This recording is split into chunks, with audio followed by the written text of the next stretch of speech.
Welcome, everyone. I bowled well this evening, so I'm in a chipper mood, and not only because of that, I was bought Chick-fil-A from my wonderful partner. Wow, I don't know why I made it sound so political. I guess it's just in the air. Um, I and have no idea what that was about.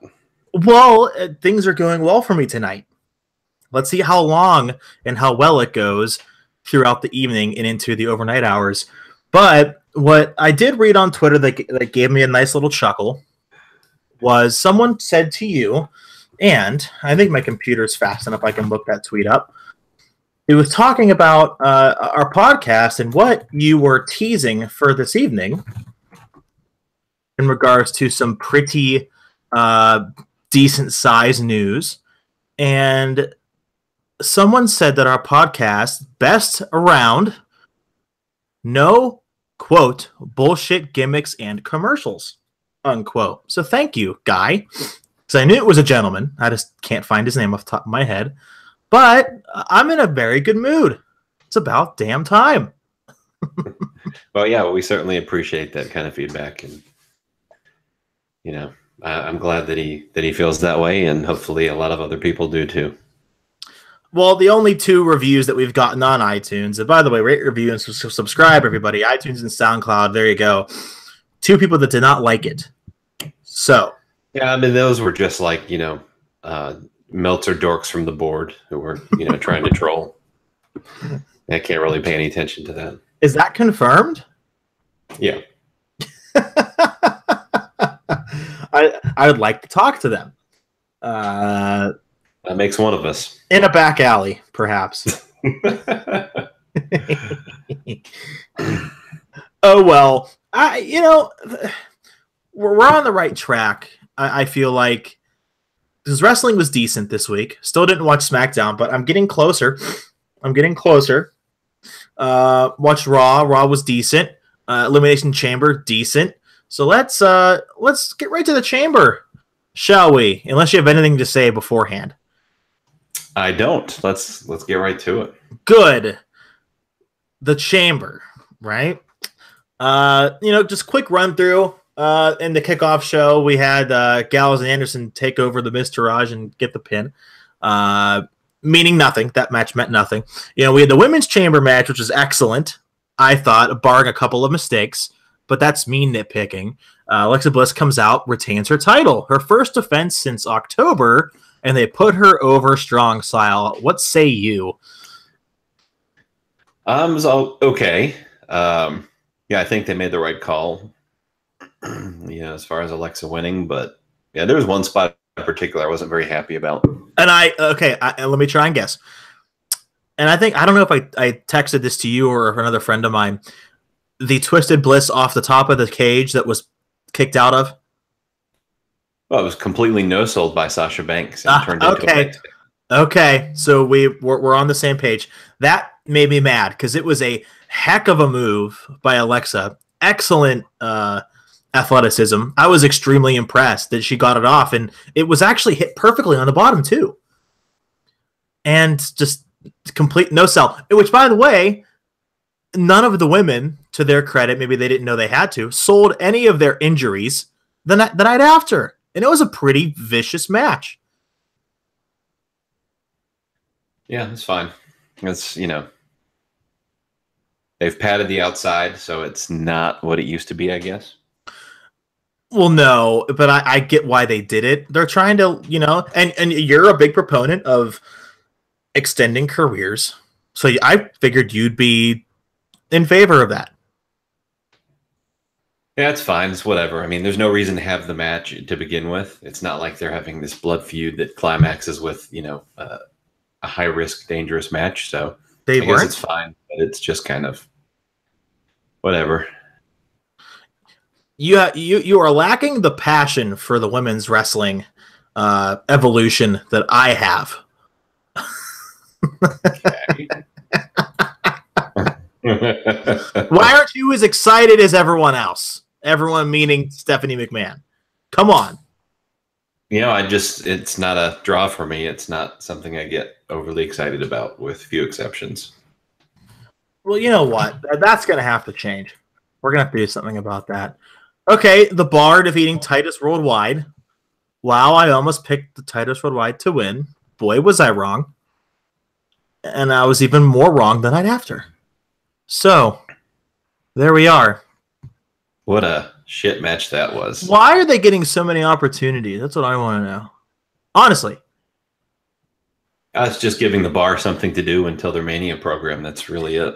So that's a good question. What are we looking at? Geez, there's a couple different options right now. Like, if Jeff returns in time, which it looks like he could, then it could be the Hardys or it could be the Revival. There's a couple different options right now, but all this is a time waster. And, it's just filler. It's mid-card filler, and it's very boring. I thought the match sucked, and it was very boring. Now, could we see Authors of Pain coming in? Are they an option? They're not going to be in NXT much longer. Could be, but not likely. I mean, just because they're more likely to, call them up after WrestleMania, but we'll see what happens. Well, they're gonna have to get somebody in there. I don't know how many times I can sit back and watch Titus and Sheamus, touch each other in the chest anymore. I can't. I don't know how much tearing it up. Yeah. I don't know how many more times I can keep watching these 5-star matches that they're putting on. I think you love it, man. I think you're being sarcastic. Great stuff. Are you not being sarcastic? Are you being serious? I'm being pretty sarcastic, yeah. You couldn't figure that one out there, Chief. I was reaching. Okay, back to the women. Asuka, Nia Jax with the pin, not a submission. Tell me more. Well, they wanted to keep Nia strong, so this is the WWE way. In fact, they made Nia look pretty strong in the match. She pretty much dominated the match. Yeah. Which was an interesting way to present Asuka.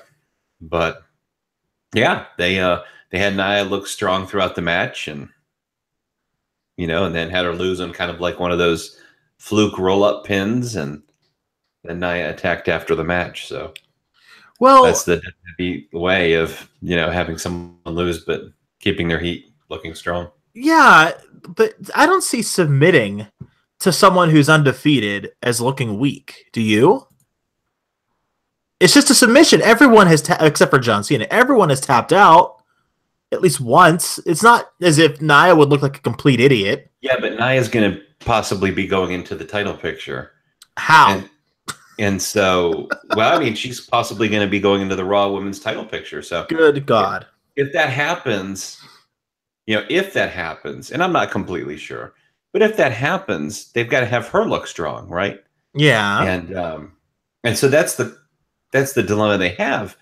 Now, they scheduled a rematch already for the next Raw, and I don't even know why they're doing that, because I don't see a lot of good coming out of it, especially when they have to keep both looking strong. I don't want to see it. I don't need to see it again, though, man. I don't want to see it again. It was good at first. They had a good match. I enjoyed myself. And then 15 minutes later, goodbye. See you later. We'll do it again in 6 months. We don't need to see it the week after. It kind of makes their match they had less special. Yeah. I guess they don't care. Yeah. Yeah. I guess you're right. And fine. I don't have to care either. Screw you. Matt Hardy, Bray Wyatt. Well, yeah, that's kind of what it felt like in the arena too. What did we get there? We got Beach Ball Mania, but they didn't pan over to the crowd this time.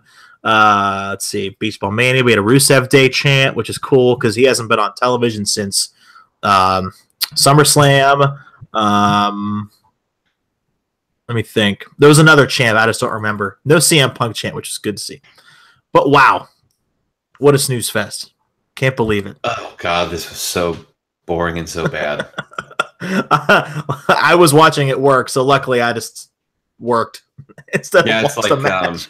It was definitely in contention for worst match of the night. Yeah, between that and the tag, sure. Yeah, most definitely. Yeah, the storyline's been terrible. The characters are terrible. So what are you really watching for at that point?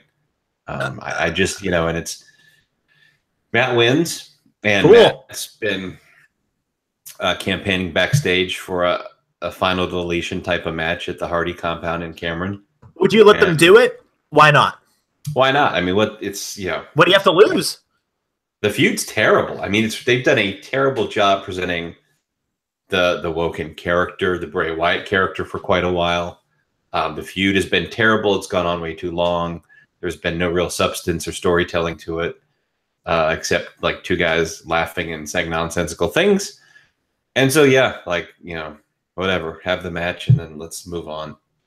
I think that could at least bring it back to a little bit of relevance. Because that was the one thing in Impact Wrestling that really grasped everybody. Maybe this would be the saving grace. And say, well, everything leading up to that was complete crap.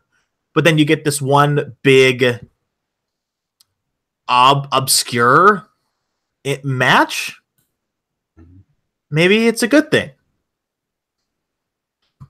Yeah, it's whatever. I mean, for all the crap that you can give Impact Wrestling, and I certainly do, they did it so much better. Well, yeah, they let Matt book the whole thing. I think that was the key. Well, Jeremy Borash had a big part in it, of course. They have him now.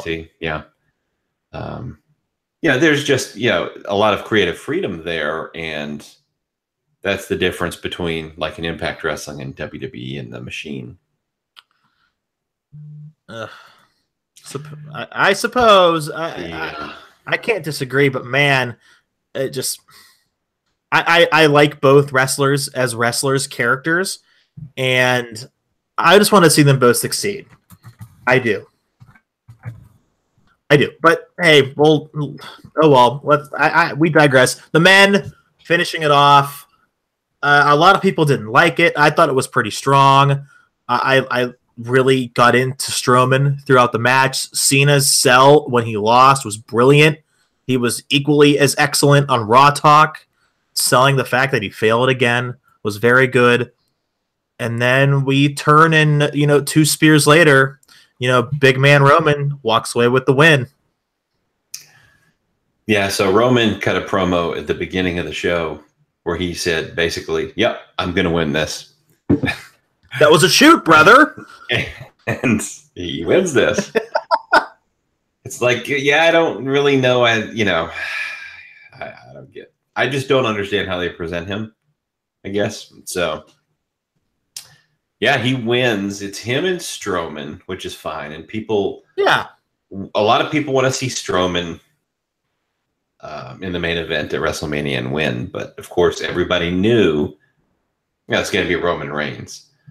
So they made Strowman look so strong, and it took so much for Roman to beat him that it was like it almost had like a reverse effect where Roman looked weak going into someone who's supposed to be the #1 contender in the main event at Mania. And Strowman got more of the rub out of that, it seemed like. It was very odd booking, especially how he attacked him after the match and just, kind of destroyed him. It was kind of, you can keep Strowman strong and lose, but that was like overkill to the point where I think it hurt Roman's presentation as well. So, well, and I think we're gonna get into a lot of what Roman really did on Raw. However, let's get into Raw. Well, before we do, I want to talk about the Ronda Rousey segment. I went over it on purpose. I didn't really think it was something that great. Yeah, so Smiley McGee, Ronda Rousey, baddest woman on the planet. She's the happiest woman on the planet, if you ask me. Got into it with Stephanie, ended up getting slapped. We're playing this whole thing again, and that's it. Kurt Angle was out of his mind, almost literally. Double pneumonia. Did you know that? Yes. Yeah. Do you know how long it takes? How long to recover from double? Yeah, I imagine this was very serious. So, with proper treatment, 3 to 5 days. you can get better. Double pneumonia and proper treatment is hospital. So Kurt had to have been in the hospital for at least 3 days. And then as long as you're okay, in which I can see that his past may not have allowed him to be as tip-top as like you or me. He recovered very quickly. Yeah. So Rhonda, of course, she came out with the mark-out face. Yep. Which I was like, ugh, cringe. Like that is all smiles. But could you imagine Brock Lesnar coming out and he's like all smiles and grins because he's so happy he's with the company? Yeah.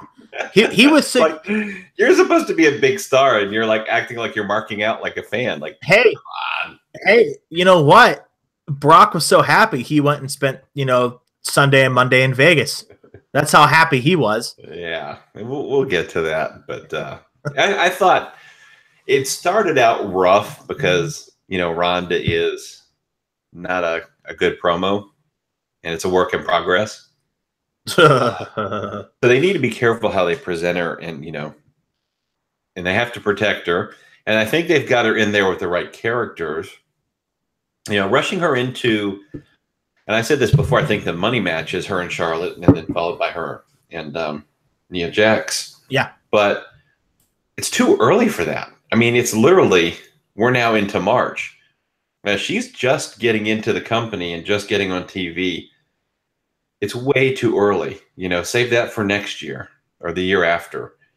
But now this, I think they're utilizing her in the right way in that regard. But, some of the nuanced stuff within the presentation I didn't like. Okay, so Stephanie slaps Rhonda. And Rhonda just stands there and does absolutely nothing.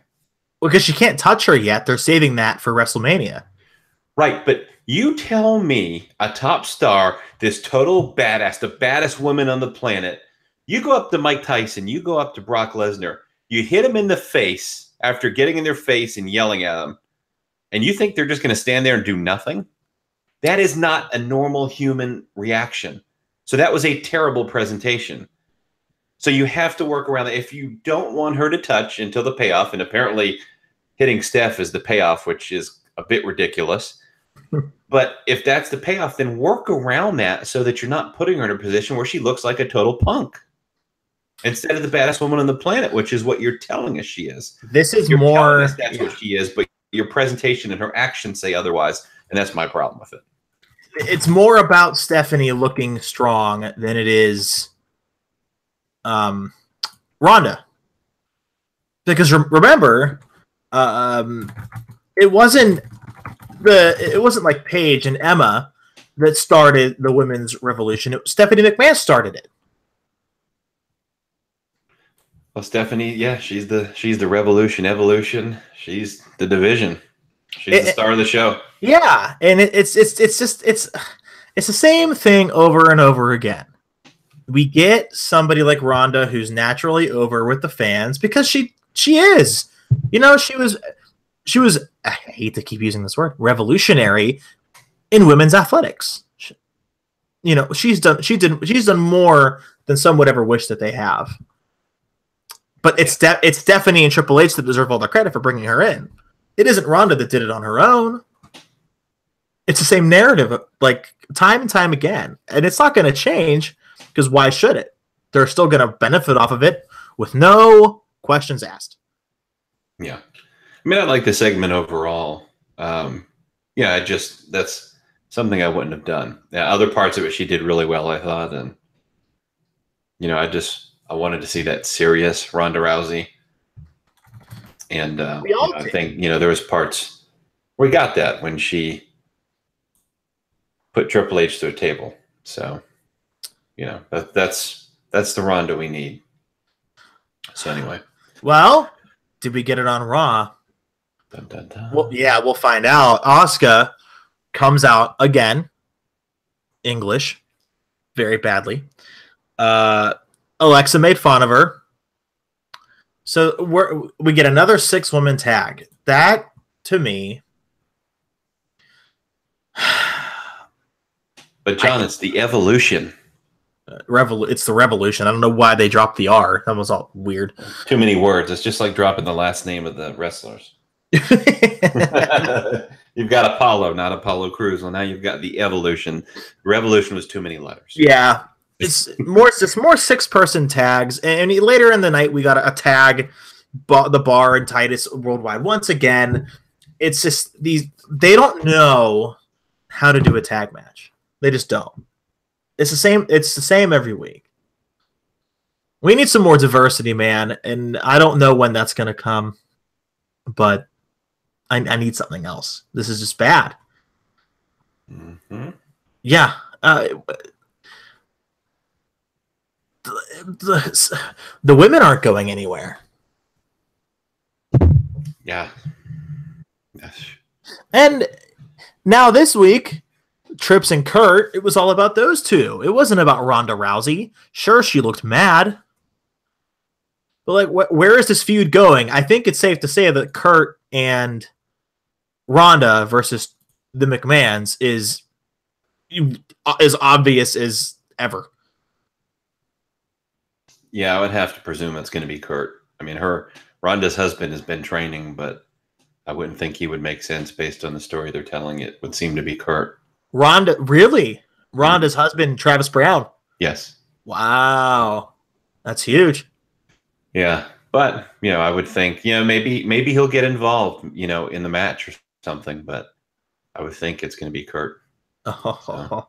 Well, I don't see why they would have Kurt Angle try to sabotage both of them and then, get punched by Triple H. Like, why would H punch him if he doesn't actually do anything about it? Yeah.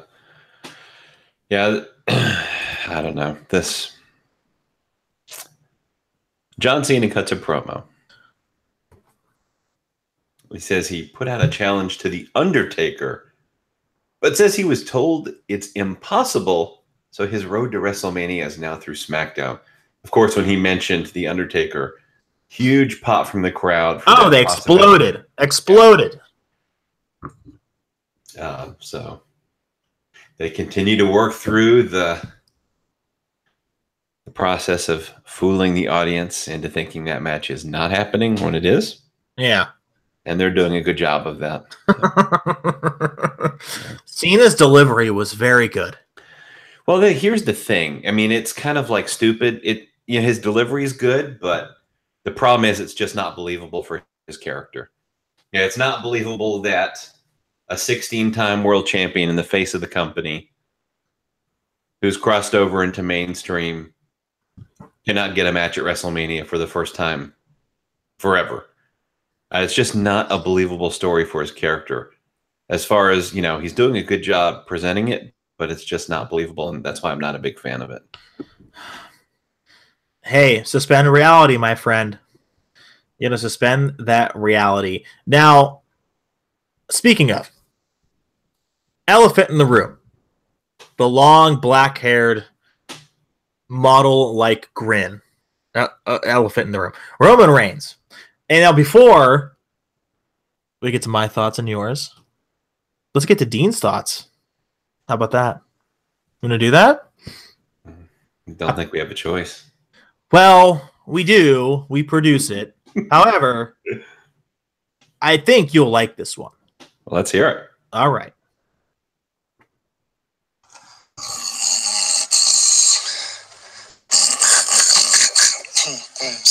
Sorry. Brad must be done talking. Time now for the power of positivity. This week I'm talking about Roman Reigns. I have always said, and I will preach this to my dying day, about booking in wrestling. Anything that is based in reality is gold. WWE has a real chance here to learn from its mistakes with Roman Reigns.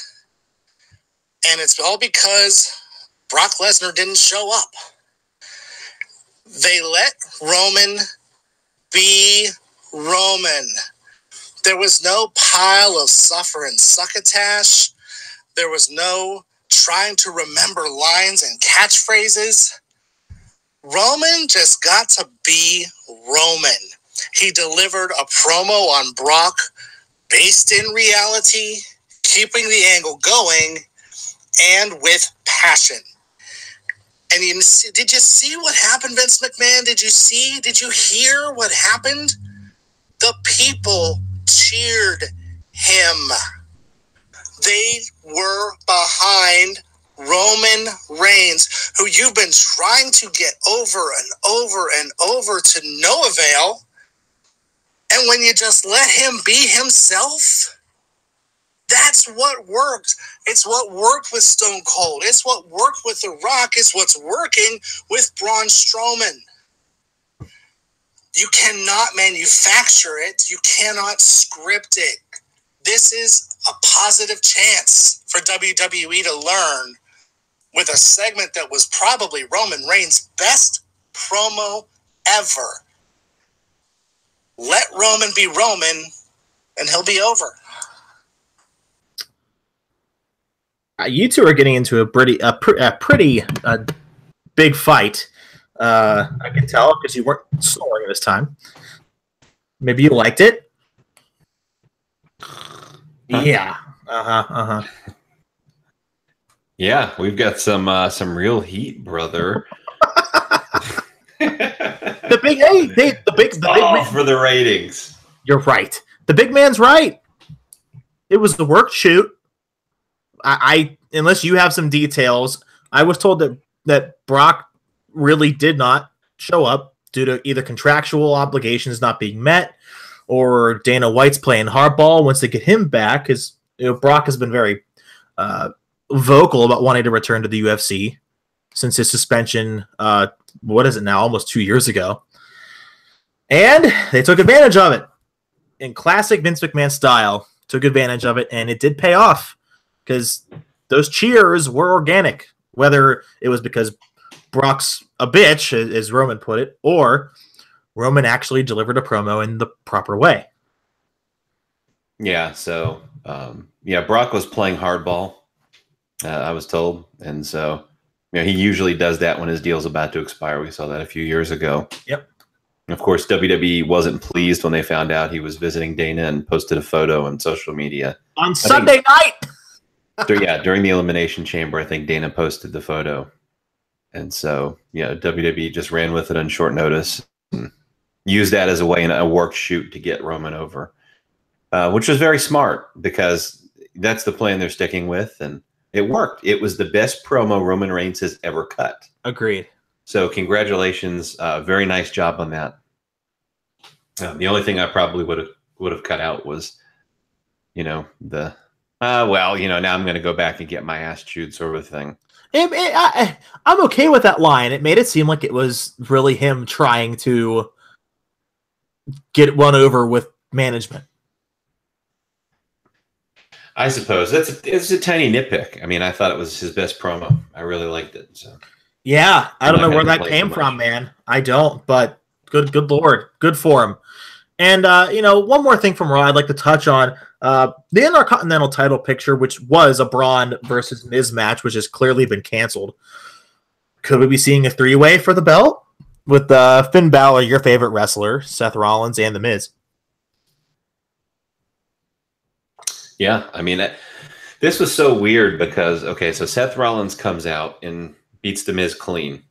And they love pinning their champions in non-title matches. And, of course, that is a pet peeve of mine. And so they have Finn Balor come out. Anything you can do, I can do better, of course.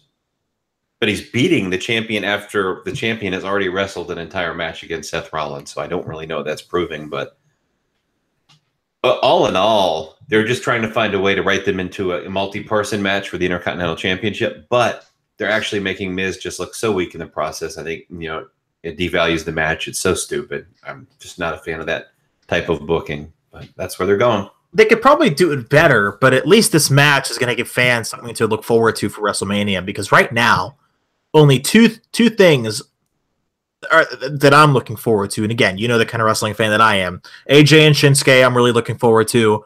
And if this three-way happens, give it a little bit of a gimmick, like a ladder. You can even make it a ladder match if you want. I think they'll put on a hell of a show.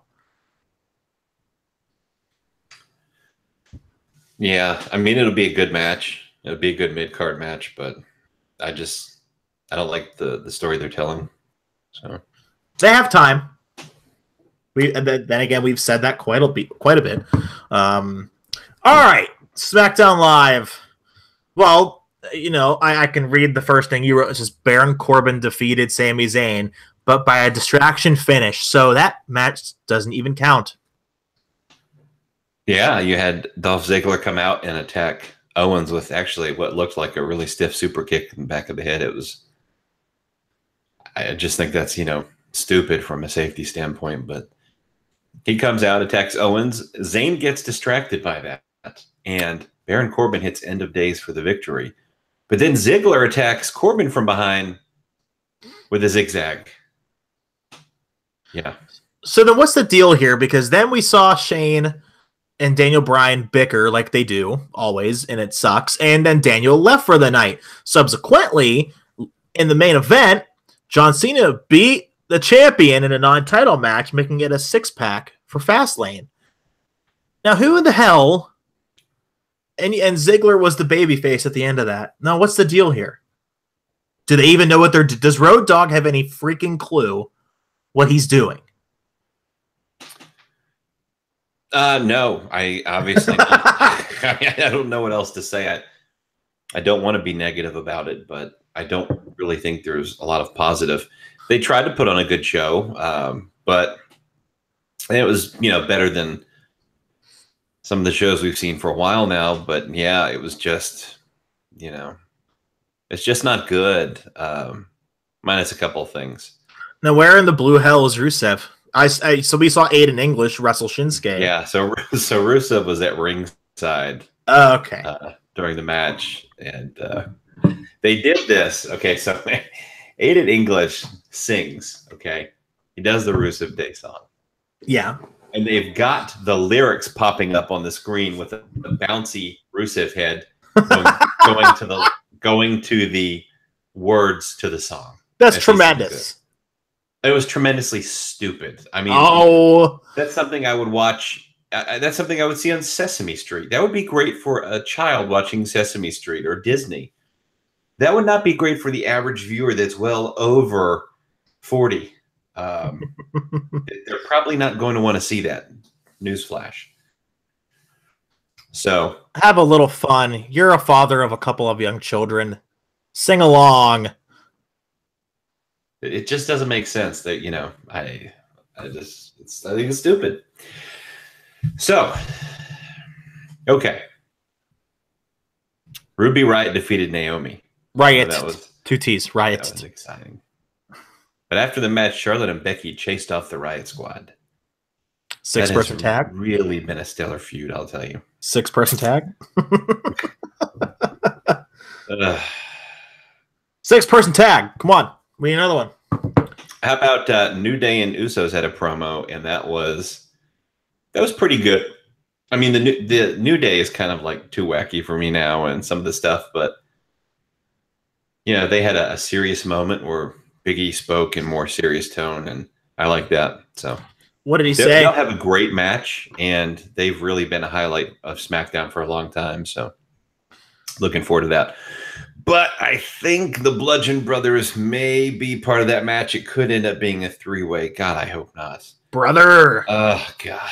Brother. The idea, Road Dogg is over 6 letters combined, which means at least 6 people must be in the ring at once at all times. Yeah, exactly. You see where I'm coming from? Yeah. So I think it's Road Dogg trying to do math. See, it's 8 letters, so he can't have 4 on 4 all the time, so he had to just, and 4 on 3 is a handicap, so 6. Yeah, and With My Baby Tonight is 6 syllables. Yeah. Yeah, so it all makes sense. 666. Road Dogg, I think, is just the Illuminati all over again. Exactly. Okay, so how about this weird segment? The Fashion Police are back. They're in a backstage segment standing in front of their little board displaying all of their solved cases. One of the best gimmicks, the subtle gimmicks in all of wrestling television, by the way. Their board. So, who should appear but Josh Duhamel, actor from the new USA series Unsolved, and by the way, one of the biggest names mentioned on John Bravo's list of celebrities who have allegedly received steroids from Richard Rodriguez. I mean, yeah, you have this story about to break. The video's coming out, and this fucking guy is one of the names, and they've got a solved case board in front of them, and I'm thinking, I bet there's one case you haven't solved yet. I mean, this was kind of like holy irony. I don't know why you would do this. So let's get into that.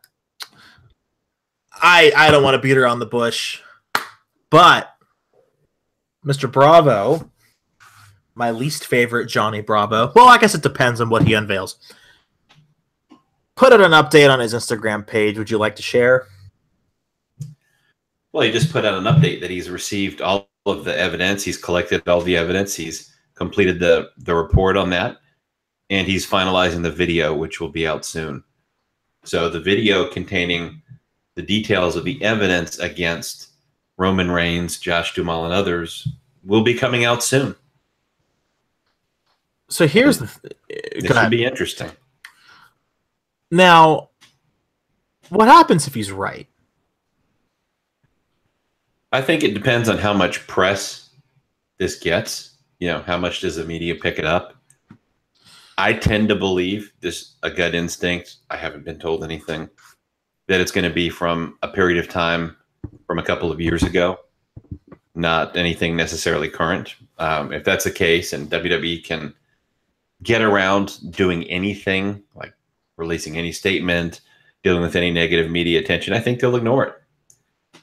So it's really going to depend how much coverage it gets. Well, we know ESPN will not cover it. That's for sure. But will Fox segue? Yeah, Fox executives at ringside for SmackDown Live. Maybe they got to spend some time with the creative genius of the show. The Road Doggy Dog. Oh, you didn't know? So that's a good point. Now, the sportingnews.com, good website. I recommend everyone follow them. Michael McCarthy, one of the writers, is stating that Fox could end its relationship with the UFC if they are able to land a deal to get World Wrestling Entertainment. And what he says is really interesting. He says, quote, Fox is definitely trying to get the WWE. They'll pass on UFC, then use Raw for Fox Broadcasting and Fox Sports 1 content. End quote. Holy crap. Yeah. Yeah, that's true. Mike McCarthy used to be a writer for WWE, but yeah, that's exactly what they're trying to do. They've upped their money offer, like I mentioned, I think a couple weeks ago on the podcast. They're attending SmackDown Live. They're trying to schmooze him. They had that little dirtbag, Colin Cowherd, taking pictures with the divas or female wrestlers, whatever you want to call them. He's up in the front and, you know, smiling and blah, blah, blah. It's like, this is the guy who called wrestling fans booger eaters and insulted wrestlers, insulted Eddie Guerrero after he died. And, you know, this guy's just, you know, not someone I want to see around the product. But then you had him interview Jim Ross and was praising Stone Cold, The Rock, Vince McMahon, etc. Just of course he's kissing their ass. They're trying to get WWE to sign Fox. Yeah. Yeah. Okay. So, yeah, I mean, so that's that. So it's very interesting. I mean, Fox, you know, they've got a good shot of getting WWE. I'll say that. So we'll see what happens. But if it does, we're looking at a 2-hour Raw. Yeah. Which is awesome. Could be. We'll see. And Fox Sports 1, they could start putting some content there because it is a la carte. Not everyone gets it, so they can put some premium content on there, on that platform. Yeah, maybe like the best of Road Dogg creative series. I mean, it would be like, you know, I guess a 30-minute special, but something. That and whoever booked the R-Truth John Cena Capital Punishment title match. What a sad time in history that was. All right, well, we're nearing the end here. You have been talking about John Cena and Rey Mysterio for a couple of days now. Now spill it. Okay. So, Rey Mysterio has been in talks with WWE for some time now. I mean, that's not a secret. I've talked about that. Since his Rumble appearance. Yes, I've talked about it since around that time. I'm the one that broke the news that he was returning for an appearance. So I know about that. I knew he was negotiating with WWE for a deal, and I've tweeted some things about that. And what I said at the time, I think a month ago or so, is it all comes down to schedule. He doesn't want to do the full-time road schedule. He's not going to do it. And WWE is his preference. His talks, as I mentioned, many weeks ago, his talks with Impact Wrestling ended. He wants to go to WWE. They'll probably reach a deal at some point, but they have to iron those details out. So, and that may have been the launching point for this, what I'll call a rumor, but a report from Justin Barrasso came out, Sports Illustrated, of a John Cena Rey Mysterio match. The Undertaker match is off. It's Cena and Mysterio.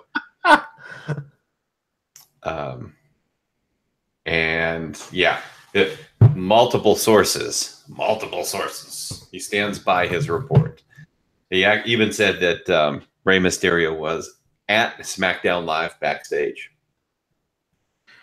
Negotiating. I somewhat believe that part, but not true. Not the negotiating part. No, he wasn't even there. No, he was not there at all. Okay, so that part's not even true. None of it is true except Rey Mysterio is negotiating with WWE. That's all true, and he will very likely reach a deal soon. I mean, that's true. What will he do? I don't know, but that's true. Everything else is false. There is no John Cena Rey Mysterio match at this time. The match is still John Cena and The Undertaker. I hate to tell you. So this was a total fake news report, one of many from him over the past several days. So, I just want to clear that up. Fake news. I have breaking news myself. Wait, we'll get to that in just a second. Why would Cena and Mysterio? No. Why would it happen? What sense does that make? Well, it doesn't make any sense. They have not wrestled since 2011. That was the night CM Punk came back after his 2-week hiatus. Will never happen. Not a chance. They won't even wrestle even if he does come back. Stupid. Whatever. Yeah, and Barrasso's had a rough few days, saying Brock's used up all his dates. False. No, he hasn't. I could go on and on. There was, there's a bunch of reports like that, but needless to say, if you're going to look for a source on wrestling information, not him. It's not going to be him. No. Right. Yep. Okay. So there was breaking news. The debut of Mahabali Shera at the NXT House Show in Ocala tonight. Well, that wasn't mine, but keep going. Yeah. So now they have their Indian star in NXT. Cool. How's he doing? Well, I didn't see him do the Shera shake. Is he going to be in a 2-year-long battle with with Impact Wrestling? No, think about it. He could do a program with Jinder for the Supreme Leader of India, the biggest star. Don't even say that. You could turn that into a 6-month program on SmackDown Live. That would be Good great. God. Good God. Do you think the winner? Do you think the winner gets? What are their names? Sumal and what are their names? Shit. The Singh brothers. You think the winner gets the Singh brothers? Is that what they're playing for? Yeah. Yeah? Absolutely. Yeah. Why don't we book it? Match. Could be a fatal 4-way. I take that back. You could extend this program out for a good 2 years. This could be the hottest stuff on SmackDown Live.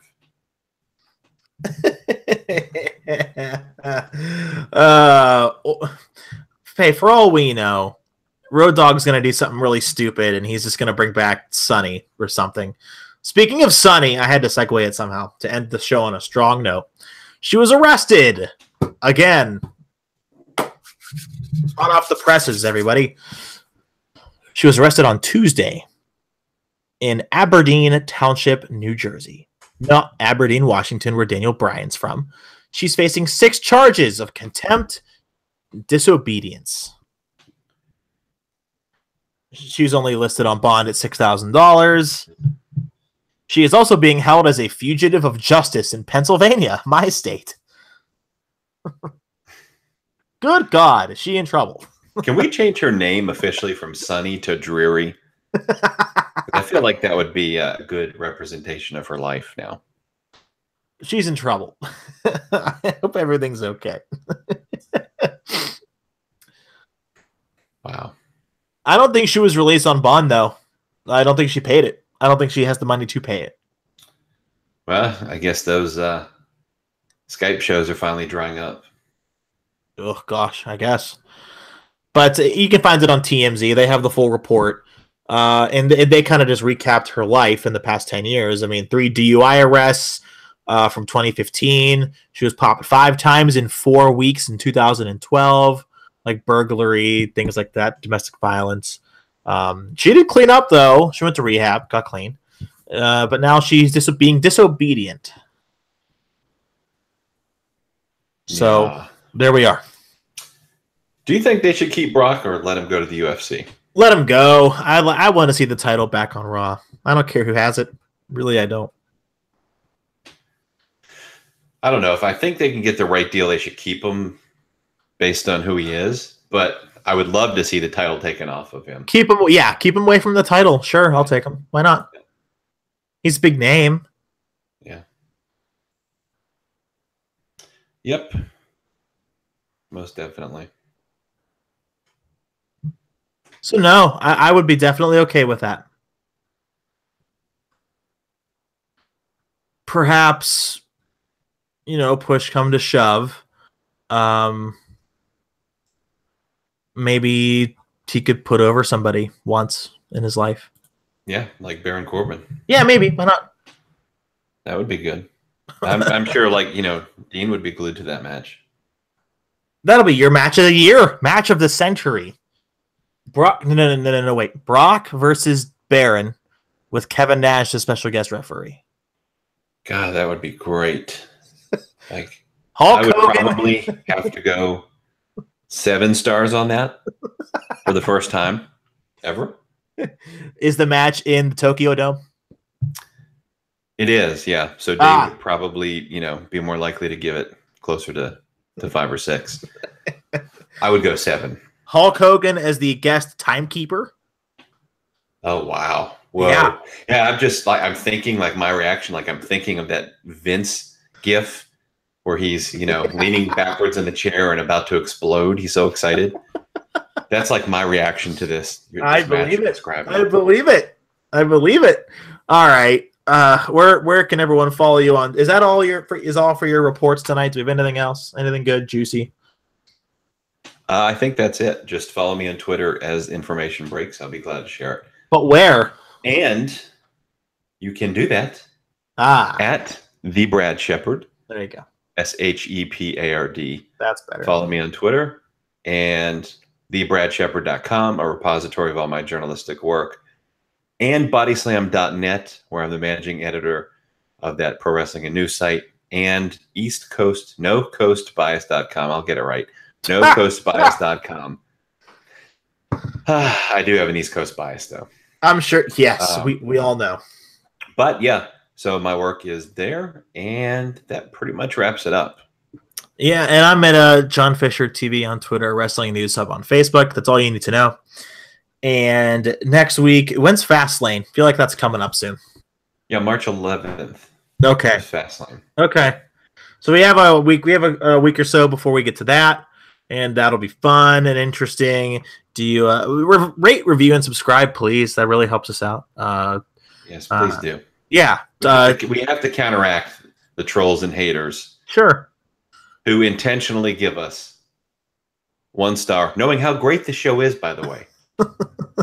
and how humble we are. And how humble we are. We are the most humble, believe me. We are. We are not in the Aberdeen Township prison, and unlike some people, and yeah, we have a SoundCloud and iTunes. You can do both of those things. All right. Anything else? This is week 8. Yeah, actually, bananas are curved because they grow towards the sun. Stat of the day, guys. Stat of the day. Fact of the week. Whatever you'd like to call it. Here's a fact. We're gonna see you all next week. You enjoy yourselves.